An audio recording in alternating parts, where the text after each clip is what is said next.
Good morning, true crime friends. How y'all doing? Listen, the other day, Donna Adelson came before the court and she was like, "Hey, Judge, hey, listen, I think I didn't get a fair shake." And the judge was like, "Have a what?"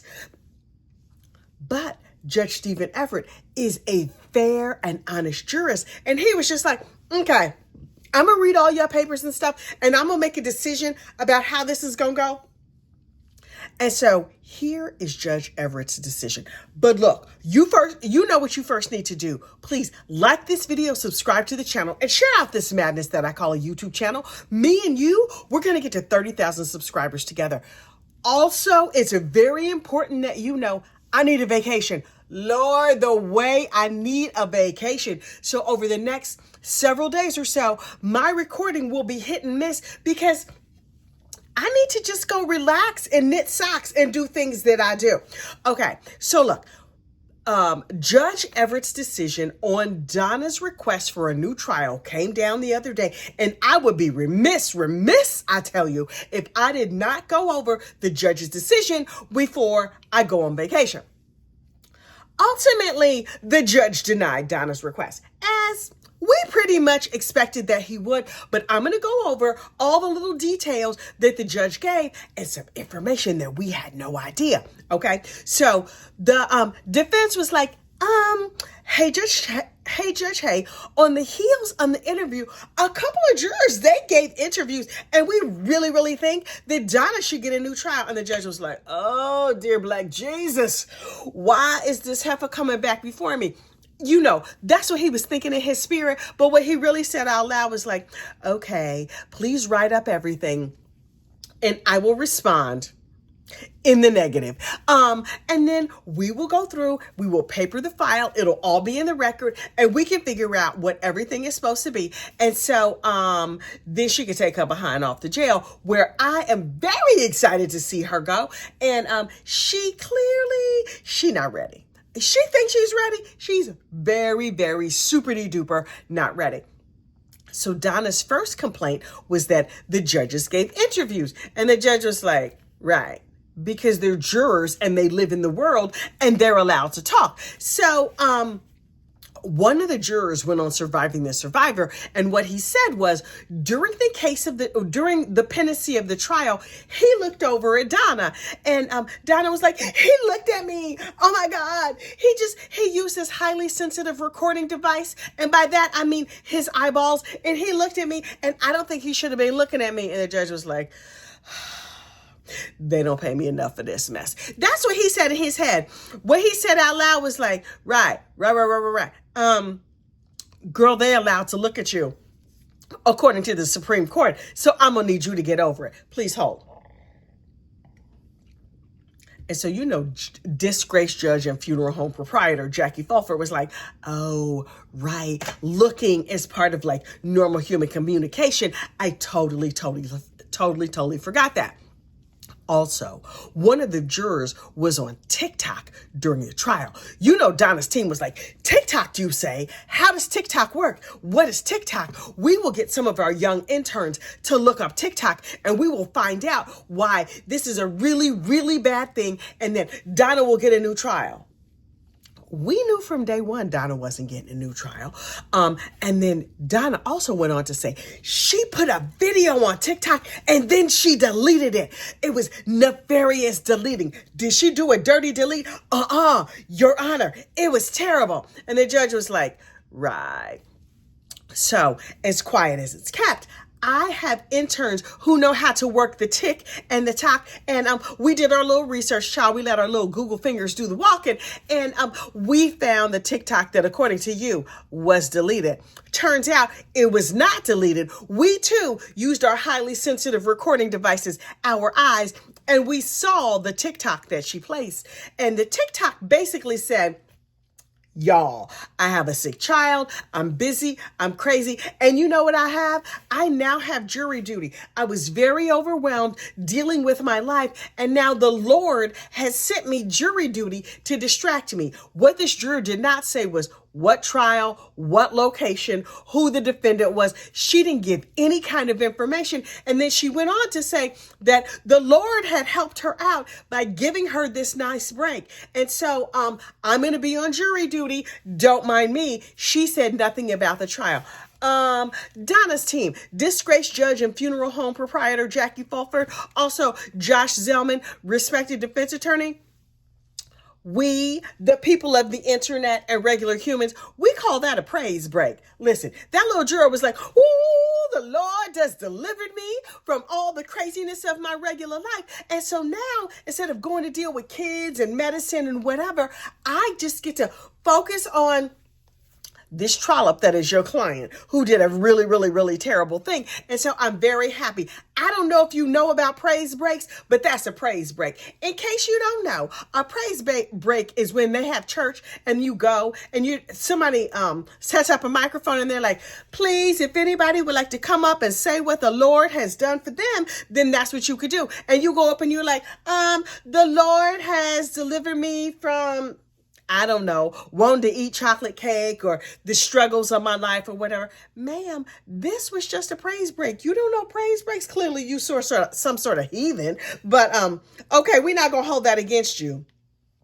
that much. According to the judge, who knows a little something about praise breaks, was like, yeah, she used social media to give a praise break, but that's what people be doing. So she said nothing about the case. She talked about like heaven is wonderful and you should maybe try and get there. Child, she threw open the doors of the church and she was encouraging people to go and believe in the Lord and stuff. It was not prejudicial. And so you cannot use her praise break against her. I think that's in the law. Also, the judge went on to explain, I told these jurors, you can tell people who need to know you're going to be on the juror. You can tell your spouse. You can tell your employer. You can tell the daycare. You can tell people in your regular life, hey, I'm going to be on jury duty, so my schedule may be a little bit off. That is not a violation of the rules. It was simply a praise break. Also, you might need to go to church. Okay? Okay. At the end of the day, the judge was like, you're not going to get to interview those jurors. One just looked at her and the other one gave a praise break, giving honor to God and probably her preacher and some other people. You know, I didn't see it, but okay, whatever. The other issue that disgraced judge and funeral home proprietor Jackie Fulford had was that there was no evidence. I mean, aside from the giant mountain of evidence that the state presented saying that Donna did this crime, there was no like evidence, right? There was no pew. You didn't see the wet works. You didn't see her like tiptoeing over to Danny's house and hiding in the garage. So there was no evidence. And the judge was like, right. Only there was a big mountain of evidence and it's the jury's decision to decide. The jury is the finder of fact. The jury can say, yes, there was evidence. No, there wasn't evidence. Child, clearly the jury was like, it's a whole bunch of evidence that the heifer did it. So what you want from us? The other thing that the defense was complaining was that Donna had a whole bunch of planners and you didn't let us put in all the planners. So the fact that there was not a lot of planners, that was prejudicial and you really, really should have let that happen. And the judge was like, why do I even have to deal with this? And then he went on to explain. So you know how calendars are set up? They're broken down by like days and months and weeks and years. Each one of those is its own thing. One entire year and many, many years, that's not its own thing. Each individual day is its own thing. So if you had more information, you were free to present it. Oh, that's right. You didn't present additional information that would have strengthened your client's case. So your request is untimely, meaning you waited too late. So you can't do it now. And this whole calendar nonsense, yeah, no, we're not going to let you present that. But good luck. And so the defense team was like, we were really, really hoping that this little evidence and stuff that we were given would get Donna a new trial. And the judge was like, Now, the thing that we did not know about this trial was about the sidebars, but the judge and his response to the defense team was like, well, see, here's how judging works. When there's a sidebar, the general public doesn't get to hear the sidebar. The jury doesn't hear the sidebar, but I, as the judge, hears the sidebars. And so what happened was during the course of the trial, the judge was like, Mrs. Adelson, stand your behind up. And now tell us, would you like to testify? And Donna was like, oh my God, I don't know. I'm not really sure. I'm so confused. It's a whole lot. And the judge was like, you've had 2 years to think about this. You probably had more years than that to think about, but it's been a whole long time of you talking to your lawyers, assorted lawyers, to talk about, are you going to testify? Are you not going to testify? And so you need to make a decision. And she was like, no. And then she sat down and everybody was like, wait, did the judge pressure her to make a decision right now? What we didn't know, what we now know is that at the sidebar, the next morning, all the lawyers come in. And he was just like, hey, lawyers, hey, can y'all come up here for a second? I would like to talk to you at a little sidebar. Now, listen, I was last night watching the lawyer, and other assorted YouTube people. That's not what he said, but I feel in my spirit that he was watching all of us. Good morning, Judge Everett. How you doing? Oh, you are so chocolatey. Did anybody tell you that I refer to you as a milk dud? Because you have that cute little round head and you look just like a milk dud or a malted milk ball. Now I'm in the mood for malted milk balls. Anyway. So the next morning he was like, hey, Heifer, hey, you can still testify, right? Yes, your defense team has rested their case and this is all done and dusted. And so by rights, your decision-making time is over, done, kaput. But because I watch the lawyer, everybody's secret internet boyfriend. Hey, Peter. I have decided that I'm going to give you another chance. So would you like to testify? Donna's defense attorney was like, right. We reviewed this overnight and we had many conversations about it. And Donna talked to Jackie, disgraced judge and funeral home proprietor, after she went home and took off that dead man's suit, which I'm sure that the dead man really appreciated. She was like, okay, Donna girl, here's all the information and here's all the everything. What do you want to do? And Donna was like, I think it's going to be a no. And then the paralegal from the defense team was like, hey girl, hey, listen, I'm here to ask you the question again. Would you like to testify? And Donna was like, I think it's going to be a no. This is the question that I have about all this. Donna reportedly, allegedly was very close to her attorney, disgraced judge and funeral home proprietor, Jackie Fulford. I only remember her name if I say the whole thing. In my opinion, that's her government name. I mean, I don't think that's what her mama named her, but that's what I named her, and it's good enough for me. Donna was very close to this disgraced judge. It seems like she has an affinity for disgraced people. She also talked to the paralegal and told the paralegal, I don't want to testify. And so the judge at the sidebar was like, disgraced judge and funeral home proprietor Jackie Fulford and respected defense attorney Joshua Zellman, can you bring your raggedy client up here so I can ask her a question? I don't think that's the words that he used to refer to her. That's the words I'm using to refer to her because she's real raggedy. And he's like, good morning, Mrs. Adelson. I'm going to treat you with respect, even though I think you a whole scumbag. Again, I'm summarizing. He was like, so listen, I'm going to put you under oath. Raise your hand. Wait, do you know what the truth is? We going to pretend like you do. Okay, so raise your hand and promise to tell the truth and nothing but the truth, so help you God. And she was just like, And he was like, Heifer, you sure? In judicial language. And she was like, I've been thinking about it. And last night I told everybody no, but I would still really like to think about it. Can I have 10 more minutes? You had 2 years. You had 5 minutes yesterday. You had a million little lunch breaks. You had a long holiday weekend during the course of this trial to think about this question. But now you still need 10 more minutes? And the judge was like, okay, he has given her more than enough time, has been more than generous. And then the defense team was like, you know what? We still have some stuff we're getting together. Instead of giving her 10 minutes, Judge, give her 30 minutes. 30 more minutes.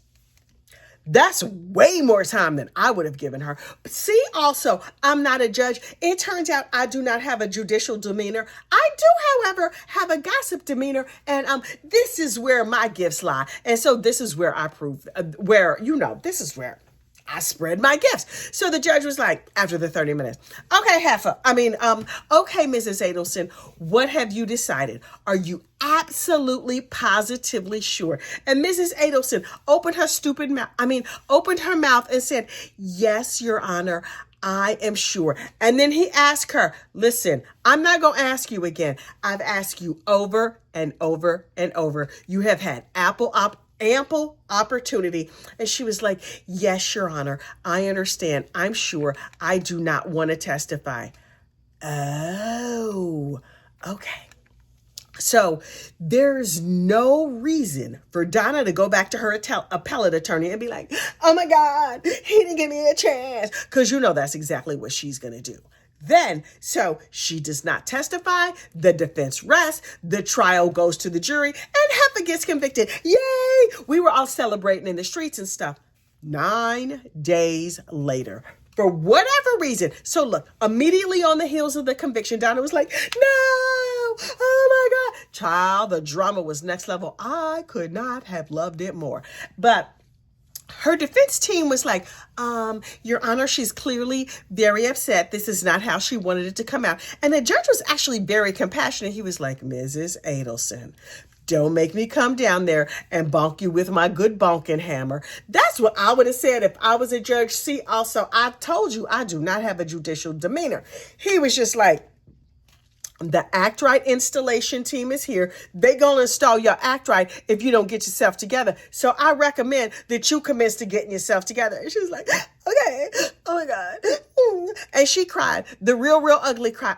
Only, if you notice, not a tear to be found. Oh, she needed a triangle. You know a triangle. When you take like a little tissue or something and you fold it up into a tiny little square and you're just like, let me just dab the corner of my eye right here. Like I'm a Real Housewives of wherever the heck. And you dab just the tears so people feel sorry for you. But everybody know you're not really crying. Anyway, after she finished her fake crying, she went on back to the jail or wherever they put her. She sat there for 9 days. And now she had said she was going to unfortunately unalive herself because clearly she could not take it. She's a delicate flower, according to her. Not according to me. Me personally, I am absolutely a delicate flower. For some reason, my husband keeps forgetting and I have to remind him, but that's okay. I'm happy to give the reminders. So 9 days after Donna gets convicted, according to jail records, she fully melts down. It takes 9 days for it to sink into her.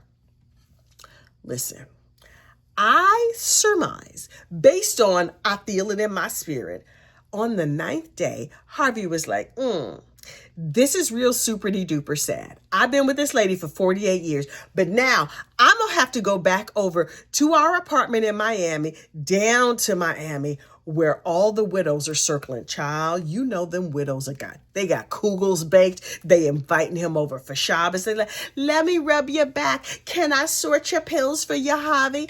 Javi, oh my goodness, it's so terrible. Would you like to come over to Gourmet Club? We are having caviar and other assorted delicacies.